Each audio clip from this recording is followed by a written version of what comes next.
Alrighty, hello friends, it is Kiss once again, and this week we are talking about how you are supposed to gear your account in a way that makes sense. I see a lot of these guides pop up that are like, if you have 50 mil, you should buy this. If you have 200 mil, you should buy this. If you have 1 mil, you should buy this. And that's not quite how this game works. So I'm sort of going to give you guidelines rather than a distinct set of gear that you absolutely should have by this amount of money in your bank, because that doesn't make any sense, right? If your goal is to farm Vardorvis, but I told you when you have 250 mil you should have a Bofa, that's not gonna help you at Vardorvis, right?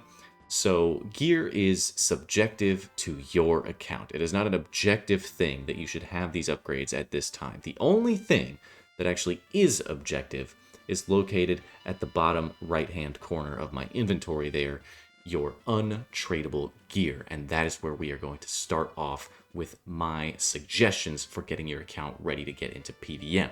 These untradable pieces of gear: Barrows gloves, Fire Cape, Mage Arena 2 Cape, your Slayer helmet, your accumulator slash assembler, your Dragon Defender. All of these things are so critical to an account's progression. Even arguably this ring is actually very nice from Desert Treasure 2, but it's not like a huge deal. It's just super nice to have a hybrid ring with accuracy, melee strength, some teleports on there, etc. So you can at least fill that slot with something if you have zero money to your name. Obviously, a more focused ring would be better, but I digress. Get these untradables basically as soon as you can, because they are invaluable. They're so good to just have on hand for any setup, regardless of what you're doing. You're going to be using a lot of these things all the way until endgame, until you're ready for those bigger upgrades, such as your Infernal Cape, your Quiver, more focused gloves, Zarate Vambraces, Ferocious Gloves, your Confliction Gauntlets, things of that nature. But until then, these untradable pieces of gear are going to cover you. The same goes for Elite Void. The reason I didn't include Elite Void in this untradable section is that it's not imperative for an account to have it. But if you did want to go farm the Doom of Maquidal, or let's say you wanted to be a ranger in the Theater of Blood, I think this is arguable now, but at least for learning, having that Elite Range Void would be fairly good. And you'll notice in some of my budget guides that I use the Elite Void set because it's free and you can just go get it whenever you want. And if you're in a pinch and you kind of don't know what you're supposed to do, you can just take it and it'll function. It won't be the best option that you have, but at least you have an option in that untradable gear, right? Now let's talk about the rest of what the heck is going on in my inventory. You've gotten your untradables, you've gone through your Fire Cape. You probably even have some of this stuff going for your Fire Cape. Maybe you did a range cape, you got your Bandos or your Carols or something like that. You're good to go for that. Cool. What I have here is sort of the checklist to make sure that you have every style covered in your bank, at least a little bit. So you can do any piece of content that you want as long as you have these pieces in your inventory. The Aranea boots and the Burning Claws aren't even required, so you can shave off 10 mil. You don't even have to look at these. These are just convenience things, and these will upgrade your DPS when you are doing anything that these would be good at, which is a lot of stuff in the game. These will carry you until end game, I promise. You don't need a Void Waker. You can just use these for a really, really long time. They're really good. So pick these up if you can. But for melee, having the torso is okay. You can skip this. I'm putting this in here because it just doesn't cost anything, right? All you have to do is go to BA, play BA for like 3.5, 4 hours, and you can walk away with a torso, probably, right? Alternatively, you can just put a Blood Moon chest plate here and some Blood Moon tassets here. Now remember, these Eclipse Moon tassets, which I recommend you get full Eclipse plus the Atlatl for a range setup because it's just incredible. There are times where you will want this range setup with the Dragon Crossbow, yes. But I put this here because it is one of your better options for Tombs of Amasket, for Chambers of Xeric. Even for Leviathan, it's not like awful. It's just overall pretty good. Tormented Demons, you're going to want the Atlatl if you're still doing Slayer stuff. It's a really good option, and it's a little bit cheaper than a blowpipe, because with the blowpipe you do want to put a little bit more range strength into it, and it's a lot cheaper to get melee strength and a lot more abundant to get melee strength than it is to get range strength to dump into the blowpipe. So the Atlatl will be your best friend for a lot of things that you want to be ranging, all right? And you can also do this on task if you wanted to. Slayer Helm, you wouldn't get the set effect from the full eclipse, but you would still get the Slayer Helm benefit, and it's like fine, it's still completely functional. The God Hides would be for something like if you need to go for your Fire Cape or Vorkath, for instance. You probably wouldn't want to bring the full eclipse and the Atlatl to Vorkath. You would probably want to go the route of the Dragon Crossbow and Anti-Dragon Shield with your actual D-Hides, right, to get your account started. So that's what I've put there. For the magic set, I have put Blue Moon because you can rock this for a long time. You don't have to upgrade this. Basically, until you have a Shadow, you really don't need anything beyond these pieces of mage gear. I'm going to be completely honest with you. Obviously, pick up your Tormented Bracelets when you can, just to have those in the bank, but we'll get to that in a second when I recommend you do get your Zenyte jewelries. We'll get to that in a second. But this is sort of the generalist setup for getting into PvM. This is where I recommend you start. I have a tank leg here because I don't know if you want to do Moons, you want to do Vardorvis, maybe you're going to Duke, something like that. You can have a piece of tank legs instead of bringing, you know, the pants usually have +2 melee strength. So the Blood Moon Tassets and Bandos Tassets, we'll talk about Bandos in a second. I do recommend you just hard skip Bandos these days, but we'll get to that in a second. They usually only have +2 melee strength, which is only +1 over the Eclipse Moon Tassets, which is probably not going to give you a max hit, right? So you don't need to worry about upgrading the pants so much. And that's another reason why the torso is still okay. I don't think it's a completely required untradable like these down here. Like, these are required untradable. You need to go get these. You don't need to go get this. This is just if you want to do it. Maybe you like BA, you're going to do it anyway for the diary, what have you. Sure, go get your torso. It's fine. What I recommend you do from this point, I guess I'll show you how much it costs with PK Skull active. 35 mil. Let's subtract Burning Claws plus Aranea Boots. Both of these, I believe, total about 10 mil, somewhere thereabouts. Sure, 10 mil. So for about 25 mil, you can get every single thing that you need to start PvMing. A whip, nice little, this can be just a regular whip too, it's totally fine. Tentacle whip is better, it's quite a bit better. Atlatl, Dragon Crossbow, and a base trident, totally fine. You can upgrade these little by little. You get really nice, frequent, small upgrades when you're at this point in your account, like going to a Swamp Trident, going from a Rune Crossbow to a Dragon Crossbow, going from a Whip to an Abyssal Tentacle, right? It's so simple to get these upgrades. It's so cheap. You can just do like 30 minutes of Vorkath and basically have it. So what I recommend you do from here is to just try it all. And you might be like, well, I don't know how to try it all. That's so difficult.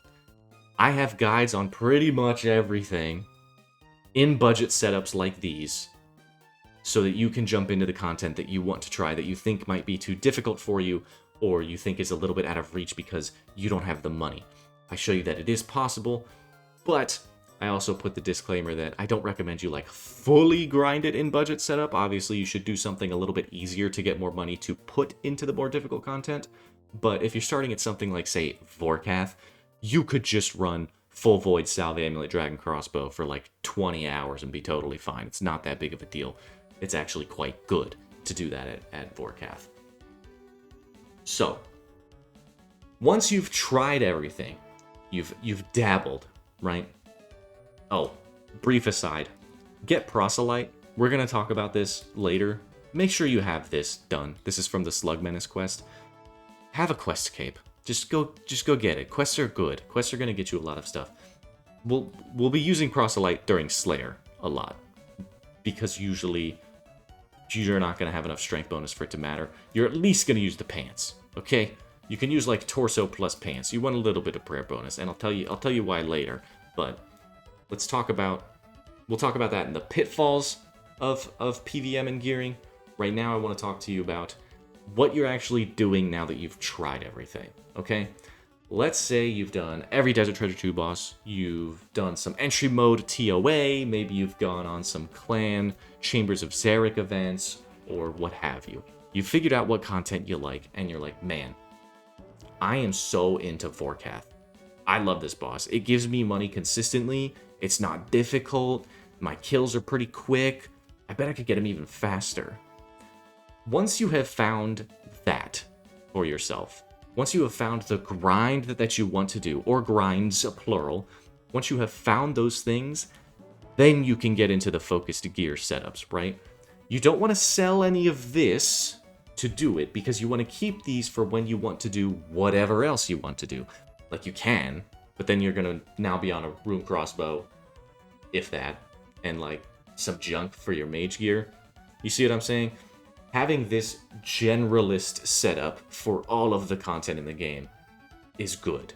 You want to make sure you can do whatever, whenever, with something. That's why I'm a big fan of the void setups. But that's neither here nor there. So let's say you're doing that Vorkath. I could keep going. Maybe I'm going to go for the pet. I'm going to go for the pet on Vorkath. That's going to give me so much money, and I'm going to get my first boss pet. That's going to be so sick. Eventually, you're going to want to get, like, a Dragon Hunter crossbow. And it's like, oh, dude, this is so much more damage. Even it's the Salve and the Void and the Dragon Hunter crossbows is so good. But then you realize, if you keep killing it in that setup, you'll eventually get the money that you need to do it in a melee setup, which I will admit is a little bit more expensive, but you save money on bolts, and you save money on supplies because you take less damage during the fight because you're not wearing pieces of paper for your armor, right? So now you can shift, be like, oh man, I have 150 mil now. Oh damn, what do I do? Well, I guess I could switch to like a Dragon Hunter Lance and a Serp Helm, maybe some Blood Moon, stuff like that, maybe a DFS. I'm just gonna go get in there. I'm gonna melee now. You see what I'm saying? When you are grinding a piece of content, make sure you are upgrading your gear to align with the thing that you're doing. Don't just haphazardly buy things and then they rot in your bank and you don't do anything with it, right? It's okay to have this stuff in your bank, quote unquote, rotting, because it doesn't cost that much. This isn't going to get you... This is like, what, a piece of Zenyte jewelry to keep this in your bank? That's not that big of a deal, right? It takes maybe 6 hours of Vorkath to get all this and just be done with it and let it sit there, and you're good to go. So, when you are upgrading, okay, regardless of the grind you choose, I know I chose Vorkath as an example, it was just an easy example to show you the, the staircase of things to get when you choose a grind that you're going to do. Upgrades usually, there's an asterisk here, this isn't always the case, but usually, upgrades go as follows. You want to upgrade your weapon first, to make sure you're getting the most damage, like going from a Dragon Scimitar to an Abyssal Tentacle is a much bigger upgrade than going from, Thorax Platelets to Bandos Tassets or something, because that's only giving you +2 melee strength. That's not doing anything. When you go from a Dragon Scimitar to an Abyssal Tentacle, that's doing a lot. You're getting a lot of damage there. The same goes for something like magic. Going from a regular Trident to a Trident of the Swamp, I think on average is like 5 or 6 max hits. That's so good. That's such a great upgrade for 4 mil, right? Weapon first, okay? Then jewelry, which would be your Anguish and your Tormented Bracelet and your Torture and your whatever. Don't get a Ring of Suffering. That's a waste. Don't do that. That's for niche things. That's like, oh, I chose Zulrah as my boss. Okay, I'm gonna get a Ring of Suffering so I don't have to keep re-equipping this stupid Ring of Recoil. That I understand, but most of the time you would skip that. Anyway, back to the point that I'm making. Jewelry is coming after your weapon upgrade. Then after jewelry, you worry about your armor, which includes your boots and your capes and your glove slot and all that. Now, the reason I say there was an asterisk here, specifically for gloves, gloves are interesting because Barrow's gloves are +12 to everything, which are crazy. Barrow's gloves just in general are crazy. If you don't have Barrow's gloves, please do yourself a favor and go get them. They are disgustingly good for how easy it is to get them and how early you can get them. Because when you look at something like a Ferocious Gauntlet, it's only +2 melee strength on top of these Barrow's gloves. It takes it to 14. So be mindful of the upgrades that you are making on your armor. I believe priority on armor, for the most part, I think this more adheres to melee than it does for magic. We'll talk about magic armor in a second, but for melee armor, usually the way it goes is your helmet will have the most, then the chest, then the legs. Boots will have a decent amount. Obviously, fire cape is +4 melee strength, so that's about similar to a chest. Your ring can have up to +12 on an Ultor, but the Berserker Imbued is completely fine because it's +8. So if you think about it, when you equip a Berserker Ring Imbued, you're basically equipping an Infernal Cape, because Infernal Cape is +8 melee strength as well. And a Fire Cape is +4, right? So the jump from Fire Cape to Infernal Cape isn't as significant as it seems. It's only +4, which is usually a max hit. It's not nothing. I'm not going to, tout that an Infernal Cape is nothing, but it's a smaller upgrade than going from, say, a regular Berserker Ring to an Ultor. You've just added an Infernal Cape on top of your ring slot, right? So you just need to look at what is happening with your armor and your jewelry pieces and your glove slot and all this, and measure what is going to give you the biggest jump in power for the least amount of money. And that's the thing that you're going to want to buy. Obviously, there are specific scenarios where this is different, usually with like a Demon Bane or the Shadow or the Scythe can get weird sometimes, things of that nature. But as a general rule of thumb, you're going to go weapon, jewelry, armor, and that includes your boots and your cape. All right? Weapon most important, then jewelry, then armor. And you're going to want to upgrade in that realm of order as well. So, all that being said, what I'm trying to get at is that there is no default set of gear for every checkpoint in an account. You have to buy what you need for the grinds that you want to do, right? A gear progression is more of an Iron Man thing in my eyes. When you are on a main account and you have access to the Grand Exchange, you can just get exactly what you need for the grinds that you want to do. If you're a Slayer like freak, you love Slayer, and that's all you want to do, grab Slayer helmet, grab Barrow's gloves, grab a Fury, grab a good weapon, grab a Dragon Defender, grab a Berserker Ring, and you could literally be naked from there and you will be on your way, my friend. Because that's just how it is. Armor is definitely the last thing that you need to upgrade. Get a baseline, like what I have in this inventory. Get a baseline, and then you can just chill on that. For like a really long time, you can chill on that until you have built enough money to get those bigger things, to get into the Oath Plate, to get into, your mega rares and all that stuff. Overall, I want you guys to stick to logical progression, and you should be completely fine. You don't need to worry about, I need to get Bofa, I need to get Bofa, I need to get Bofa. No, you don't. What are you using it for? Ask yourself that question first, and then determine what it is you should be buying for that thing that you want to do. Okay? Bofa, I don't know why this is. I'm going to talk about some pitfalls and some things that I see all the time. I don't know why Bofa is such a coveted item. I truly don't understand. You use it for Budget Inferno run, Toa, Chambers, Leviathan. I ran out of stuff. I literally just ran. I don't know what else you use it for. That's like kind of it. You can argue like, oh dude, but you can just only use a Bofa at Muspa. Okay, don't do that for one. Two, yeah, sure, you can. But is it the end-all be-all at Muspa? It's good. I'm not gonna say it's not good. But is it worth 200 mil of your bank to buy a Bofa to then go back to Muspa? I don't know. Especially with the Eye of Ayak coming out. There was an argument that Bofa is good at Zulrah, and it is. It still is. But the Eye of Ayak is like 70 mil, so it's less than half the cost, and it's just better. Felt like I should come in and back up my claims here instead of just blanketly, throwing data out there for you. But if you check this out, on the Serpentine phase, Bofa camping would be miserable compared to using an Eye of Ayak, about 40% worse, actually. And even in the other phase, over here, Blowpipe is like 2.5% worse than a Bofa. So I'm just saying, man, this shit is so overhyped now. You do not need a Bofa anymore for like anything almost. So I don't know why we're still stuck on Bofa. I'm not gonna say that it is a bad item and you should never buy a Bofa. I am just saying it is not the end-all be-all for every account. You do not need to rush a Bofa. Even as an Iron Man, you don't need to rush it. I promise you, you don't need to rush it. Because you need to know what you are doing with the thing you are buying / grinding for before you just go do it because someone told you that it was good or it looked pretty, you know? Another pitfall I see is with our friend the Osmumten's Fang.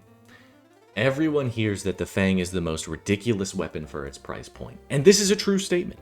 It is a completely ridiculous weapon for its price point. However, this statement lacks context. The Osmumten's Fang is good because it rolls twice on your accuracy, meaning it's very accurate and does fairly good DPS most of the time. Especially in the Tombs of Amascut. That's its main use case. I will tell you right now, I have a Fang sitting in my bank. If I am not running the Tombs of Amascut, I do not withdraw that item from my bank. And that is why it just sits there and collects dust. But the occasion that I want to run Tombs of Amascut, I should have it because it's very good and it's very affordable. And it's probably the best 20 mil you can spend if you want to run TOA. Sure. But what I see people do is they buy the Osmumten's Fang and then do Slayer with it. I'm going to enlighten you. That is bad for a couple of reasons. One, it is a 5-tick weapon, so it's very slow and very accurate, not very damaging. A Dragon Scimitar is a 4-tick weapon that isn't nearly as strengthy as it, but still keeps up in DPS, and it costs 60k. The moment you have one of these, Abyssal Tentacles, the Fang is now outclassed on every Slayer task. Because that's not what its purpose is. Not to mention, if you are meleeing Slayer, which I'm not going to, denounce you for meleeing Slayer, I get it. Sometimes you want to just AFK, chill out, vibe out, whatever. Don't feel like barraging, I get it. Most of the tasks that you are AFKing with melee, Bloodveld, Necrial, Greater Demon, Black Demon, Lesser Demon, are you noticing a pattern? Are you noticing a pattern? Hellhounds, are you noticing a pattern? All of those things are demons. There's a weapon in the game that probably far beats a Fang on demons that we might want to consider purchasing if we're going to melee Slayer, right? Maybe we should consider that item first. I'm talking about the Emberlight. And even if you don't have an Emberlight, the Arclight is going to do better than a Fang, and I'm almost positive a Darklight would do better than a Fang on a demon. Editing this, I just did the calc. It's not. It's too inaccurate. So sad. The next thing that I wanted to talk about for pitfalls, people buying Bandos anymore. There is no point. I truly believe that there is no point in buying Bandos. I think the one argument you could make for buying Bandos would be, I guess if you're going to Moons with Bandos, you could do that. And I guess if you want to do Colosseum, you want a little bit more tankiness and you're doing melee-only runs, you would want Bandos for that. Outside of those things, we need to remember that Bandos has the same melee strength as Fighter Torso and Blood Moon Tassets, as Blood Moon Chestplate. And Bandos is just more expensive than those two things. So there's no real reason to get it. You can sit on Torso plus Blood Moon Tassets until you can afford Oathplate, if I'm being honest with you. And Oathplate is pretty much the end-all be-all for melee armor now. And it costs, I think, somewhere in the realm of 250 to 270 mil for the full set. So once you have that, you're kind of golden. Obviously, it's not as tanky as Torva, but that doesn't really matter. And you can replace the Oathplate helm with a Torva helm later on. But that is for some end game setups, which we can get into now. Mega rare rebuilds. Okay? A lot of people ask about this. I am not going to say that you shouldn't do a mega rare rebuild. What I am going to say is, you need to make sure you're going to have fun doing it if that's what you're going to do. You need to remember that the scythe, for one, is fairly inaccurate without a lot of accuracy given to it. You can use melee void, you can use like a glory amulet and dragon boots and, I don't know, a fire cape, but not having that additional slash accuracy on the scythe is gonna feel a little bit worse. Obviously, if you just want one because it's super cool, I get it. It's my personal favorite MEGARARE too, but you need to be a little more objective when you buy a MEGARARE. Same thing goes for Shadow. If you're purchasing a Shadow and you can't afford all of the upgrades to give it more gas, it's just gonna be on par with an Eye of Ayak, right? So you could just spend the 70 mil on Eye of Ayak and have all of your other upgrades like Confliction Gauntlets, a Fortified Ward, your Occult, your Avernic Treads, you know, all that kind of thing. And you don't even need Ancestral with an Ayak. That's why it's so nice. For a Shadow, you kind of need the Ancestral because you're missing out on a lot of damage when you don't have it, especially if you wanted to take that Shadow into Tombs of the Masket. And then for the T-Bow, I actually think T-Bow is probably the most valid rebuild weapon because of its versatility now. With the addition of the Doom of Maquidal, you can take a T-Bow in full void and just start blasting that guy, and you will be completely fine.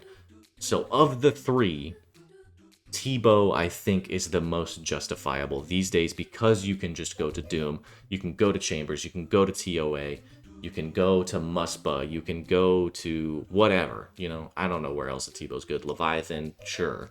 You can do so much more with a T-Bow with less than you can with the other two with less. So if you're gonna do a rebuild, T-Bow is on top.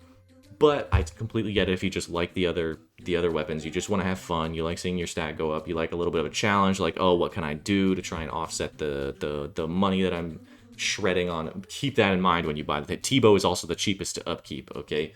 Scythe and Shadow can get expensive to use per hour, and if you're not offsetting that with your moneymaker, you're just hemorrhaging money and you're not doing yourself any favors. Now, one more mention of a piece of gear that you should have in your bank. The moment you have Burning Claws, I almost want to say you should buy a Lightbearer.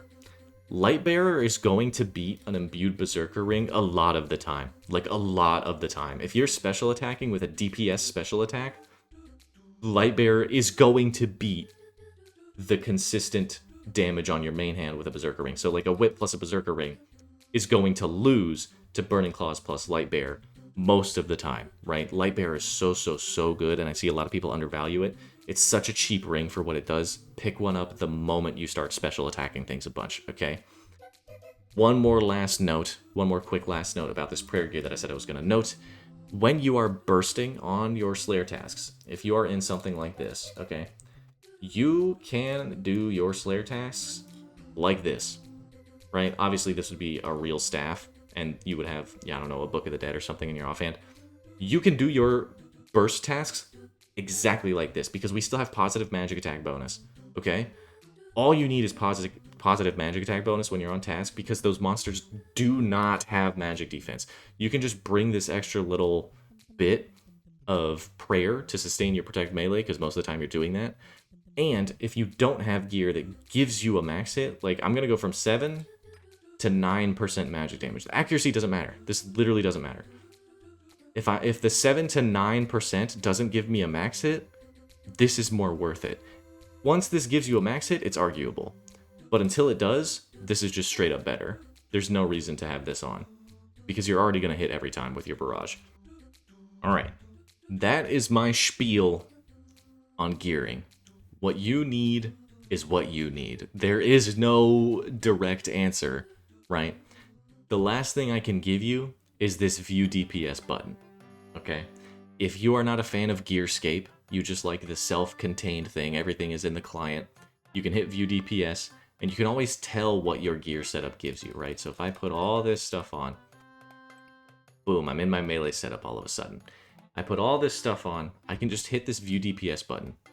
It's going to bring up the Wiki DPS calculator, and then you can just choose what monster that you're attacking, and see how much damage you're doing. Put your potions on, put your piety on, make sure all your stats are correct and all that. It should be one-to-one linked to the wiki DPS calculator, so you should be fine. But make sure you're checking these things. It is within your power to check what upgrades are the best for you. There is no right or wrong answer. It is what do you want to do with your account? What grind do you want to do? That is what you should buy your gear for. And that was the reason I gave you that generalist upgrade guide. Get your weapon upgrade first, then your jewelry, then your armor. And do it in that order most of the time. Because that's just how you're going to get the most bang for your buck when you're doing any content in this game. Okay? So that is my spiel on how to gear your character. You can copy the starter pack that I had in my inventory right there so that you can do any content in the game. You can try every piece of content in the game and be completely fine in any one of these gear setups. It doesn't matter. You are good to freaking go. Whatever you do, you can just go. Anything you want to do, you can just start slamming, okay? There is no content you quote unquote can't do in this gear setup, right? You can technically do everything in the game with these setups, but obviously you will want to buy upgrades and make the gear better because farming faster is good. Put money back into the content that you're doing, and you will get more out of the content that you're doing. All right? Hopefully this video connected with you. Hopefully you understand how to gear a little bit better in this game. I know I didn't go over like direct upgrades, like, oh, you should go from Anita's non-helmet to an Oathblade helmet, or you should get a Serpentine helmet at some point. Like, I feel like I am giving you the agency here. That's what I want to do. You should be able to determine what is the best purchase for you. All you have to do is look at the stats and see what it's doing. You got this. All right, I believe in you. Good luck on your grinds. Next week, we are going to do the Escape the Mid-Game video. So if you feel stuck in these setups, like let's say you just have these setups and you feel stuck, next week's video is going to get you out of that situation. And the video after that, so in 2 weeks, we will then have the Bossing Ladder video, how you can get better at the game using the game to do so. So, that is all for me. It's been Gis. I hope you are having a fantastic day. Good luck on your grinds, and I will see you in the next one.